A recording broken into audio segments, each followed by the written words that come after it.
Well, a very good afternoon and welcome back to Austria. Hochfilzen hosting this second round of the Biathlon World Cups, and today perhaps the best races we've seen so far. The men's pursuit earlier on, and now the women's pursuit due off in just over 10 minutes time. It's a great race, this format, and ever since it's been introduced, I think it's been accepted as one of the most exciting races, Mike. The pressure is just immense, and the pressure on the leaders is so much because they're expected to win, having got a head start after their good performance in the sprint.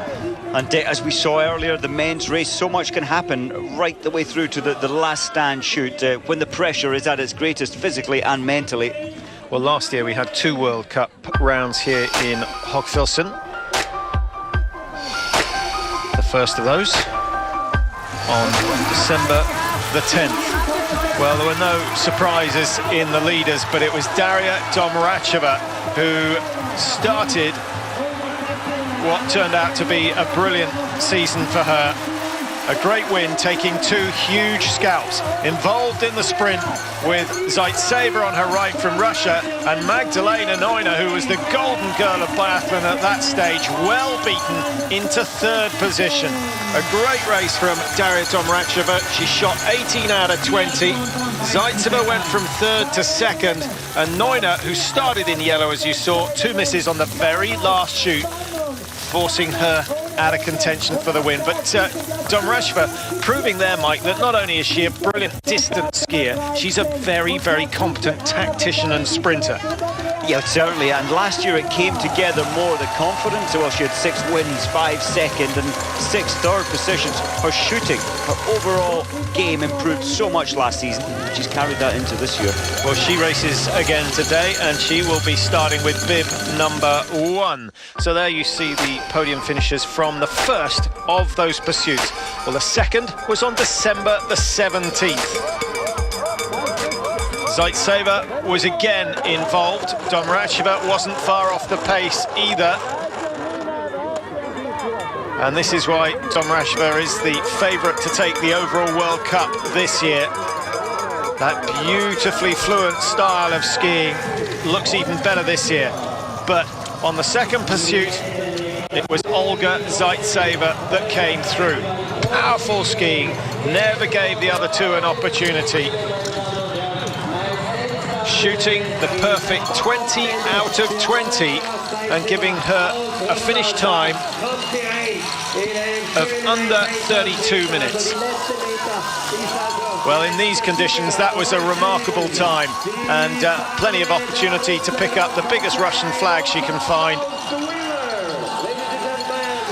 So Zaitseva, success last year, she's going to be pushed this year. She starts down in 53rd position, over 2 minutes behind the leaders in today's race. So I can't see a double success here at Hochfilzen for Russia's number 1 at that stage. So 2 pursuit races in last season here in Hochfilzen, 2 different winners. Who is going to claim the honours this time round? Domracheva, Mäkräinen, Berger, Sulumdal, all with a very good chance.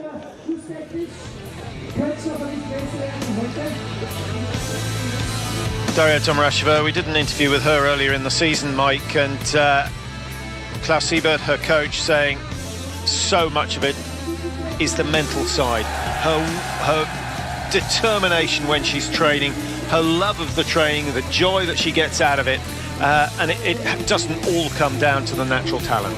It doesn't. You have to shape the mind to make sure that you have your discipline, especially coming into the range under this greatest of pressure in the pursuit competition.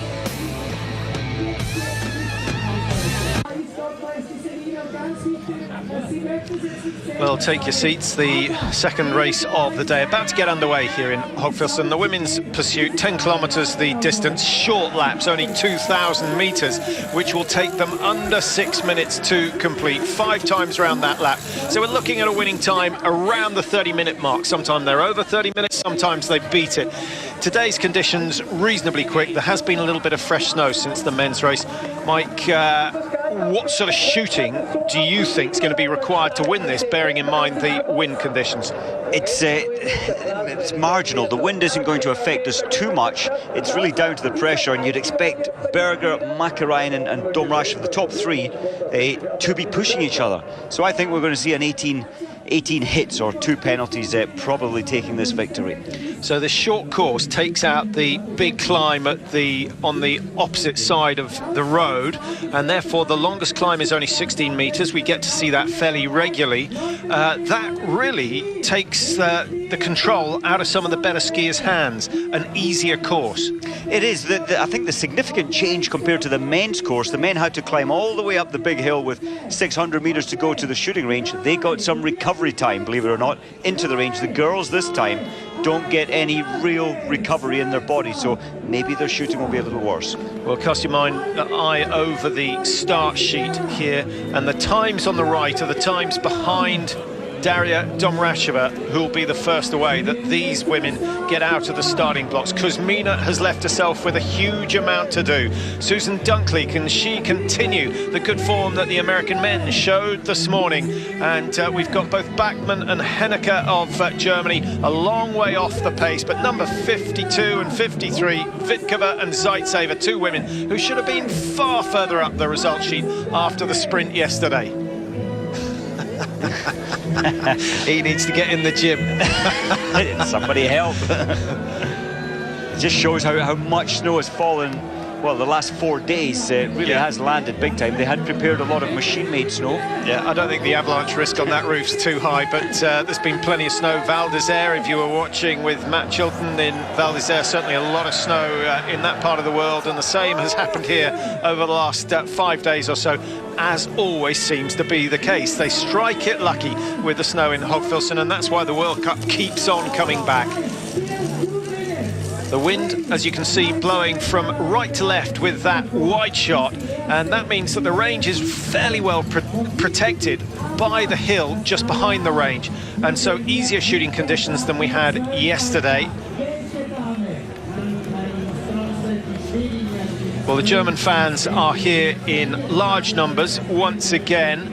I guess most of them will be cheering for Henkel Mike, who's the older, the veteran in the German team. Miriam Gössner's got herself in quite a good position, starting 9th, only 44 seconds off the leaders. She's going to be very interesting today as Gössner. She had the second fastest skier to Mäkinen just gone out of picture, but they were close. So Gössner, I think, will be setting the fastest pace today.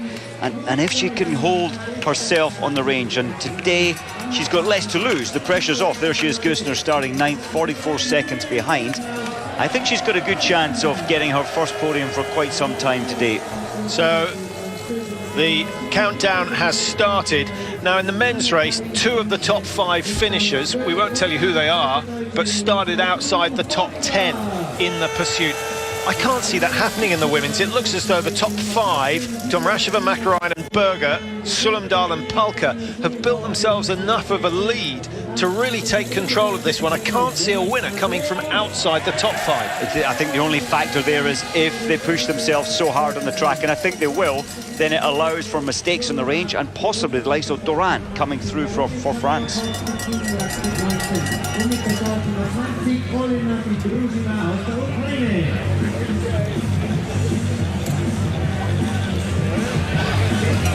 Race number 5 of a 26 race season, and this the second pursuit of the year. Tora Berger there, the only one to have won a pursuit this season. In fact, she won the last pursuit of last year, so she's looking to make it 3 in a row. Sullemdahl looking to make it her first podium ever. Can she make up for that obvious disappointment yesterday when she was pipped on the line by Tora Berger? Domracheva is going to be difficult to beat, and she'll be the first away. Mäkinen should be able to match the Belarusian with her ski speed, but can she match her on the range? We'll find out in the next 30 minutes. 5 seconds, Mäkinen is away. Then it is the World Cup leader, the Pursuit Cup leader, Tora Berger, having a sensational start to her season. She hasn't finished outside the top 3 so far. Sullemdahl starts 4, the margin's very small. Now, What about the Poles? Christina Palka, we had a couple of emails coming in congratulating the Poles on their positions, and it was pointed out by Pete that they all 4 Poles finished in the top 23 of the sprint yesterday. That bodes well for the relay tomorrow. And you know, I think that's the best ever in a sprint race for the Polish team. They really have got this season together, and largely through their very good shooting. Miriam Gusner is away, and now her teammate Nadine Horschler waiting. Good run from Horschler yesterday to finish in the top 15. Sokolova is away. Chima Shumilova of Russia goes ahead of Andrea Henkel of Germany. It's going to be a big fight for her. 1 minute, 5 seconds to make up on the leaders. Henkel at the moment doesn't seem to have the ski speed to do it. She's going to have to shoot 20 out of 20. Well, I think she'll shoot well, but she does take her time shooting, does Henkel, and that really does reduce you in today's race. Crawford in the World Cup points yesterday gets a good start at number 24 ahead of Olga Vilakina, who lies third in the World Cup standings at the moment. Vilakina is going to have to produce something special if she wants to stay in the top 3 of the standings. She does. You can see the tension and the nerves on the faces of all the girls still left in the gates. They just want to get out there. Kuzmina starting number 27. She certainly skis fast enough to make ground. There she is in the black and slightly mucky yellow suit. Again, Mike, how much pressure is on Kuzmina's shoulders? I think it's huge, and I honestly think, Patrick, that's why Kuzmina, you just see her on the range, and there's almost a fear. If you're frightened of missing, it's hard to hit, and you've got that fear in her. She missed 2 in the pro and then 2 in the stand yesterday. If she can relax and be a bit more carefree, that's when the shooting is at its best. Well, this is a great opportunity to see the 2 racing snakes of the women's tour skiing one behind the other, and we'll get to see Makarinen. I think she'll feed off the style and rhythm of Daria Domracheva, who's very, very smooth. Those 2, I think, faster than anyone else. Sulumdal is definitely getting quicker and should go ahead of Tora Berger, but hasn't done so quite yet.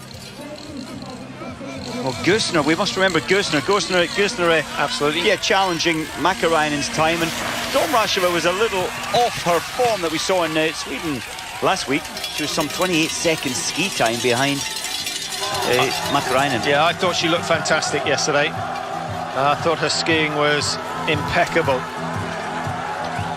So through they go. Remember, they started 5 seconds apart, but the margin between Domracheva and Tora Berger was 13 seconds. 11, 12, it's going to be 14 or 15. The Norwegians losing touch slightly, 16.1. Sulumdal, a sensible move. She had to, well, pull back 3 seconds. She's done that. Now neatly tucked in behind Tora Berger. The 2 Poles are locked together, just as the 2 Norwegians are. Palka ahead of Guijdon, who starts, wears number 6. Number 9, that is Miriam Gusner, who should have made ground. She started 44 seconds down, and Gusner's got it to 40.9. A positive start from the young German, but she's got to shoot well to challenge today. Number 12, nice to see the Swedes in contention, Mike, with Helena Ekholm retiring. We thought that might be the end of what's been a brilliant run of form, going all the way back to Forsberg. Forsberg, that's right, the late 90s, early 2000s. Sweden has been at the top in biathlon, on and off. And it's great to see, of course, bib number 12, Stromstedt, in there. I'm not sure she can stay with the pace today. And of course, we mustn't forget Taya Grigorin. I think she's going to do Slovenia pretty proud today.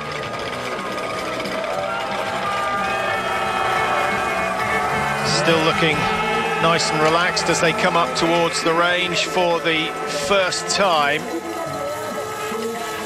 And they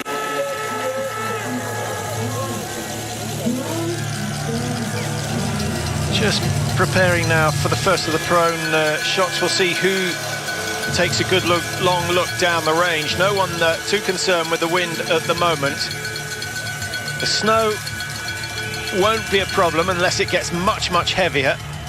In fact, if it